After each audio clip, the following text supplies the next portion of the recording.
کومو خلکو قرباني ورکړې وه شهادت یې نصیب شوی دی خدای پاک هغو ته لوی لوی مقاماتو مرتبه خلک هر یو ډپارټمنټ سره چې تعلق لري راغلي دي خدای پاک د دو قدمونه د نیکۍ په تلې کې واچولی کړي.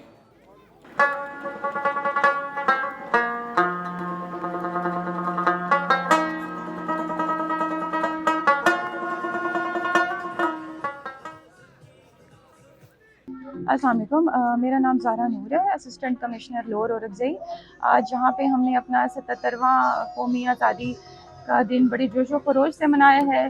बच्चों ने, बूढ़ों ने, हमारे मशरान ने बड़ा एक्टिवली पार्टिसिपेट किया है। मिली नगमे भी यहाँ पे हुए हैं, स्पीचेस भी हुई हैं। अल्हम्दुलिल्लाह अभी यहाँ पे हमारा एक क्रिकेट शो है, उसके इनामात की भी तकसीम जारी है। बड़ा एक्टिवली पार्टिसिपेट किया है।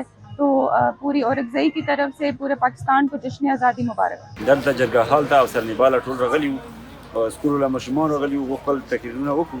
اوس سمپوک ټاپ انسټیټیوټ ورته یي هغه ته روان دي، هغه ځای باندې به جنډه اوچتېږي او هغه ځای باندې پروګرام دی. نو زه ټول پاکستاني عوام او څومره سرکاري خلک دي، څومره ادارو والا دي، دغو ټولو ته د یوم ازادي ډېر ډېر مبارکي ورکوم. ما طرف نه ټولو ته مبارک شي. پاکستان زنده باد، خیبر پختونخوا پولیس پینده. نن داسې جرګه حال کې د موکوم ډسټرک انتظامیه رغو تر ډېر یو زبردست پروګرام وشو او هغې نه علاوه نو یو ټورنمنټ ازادي کپ ټورنمنټ په نامې باندې فاینل میچ هم شو. هغې نه هم خلکو ډېر خوند واخیسته. نور هم مختلف قسم ته گیمونه او لوبې شروع دي، ماشومانو نه خوند اخلي اور انشاءالله ملک ترقی لپاره، ملک اتحاد و اتفاق لپاره به هر قسم ته کوشش کوو چې زموږ د ملک ترقی وکړي. اور پاکستان زنده باد، ضلع اورنګزئی په نوم.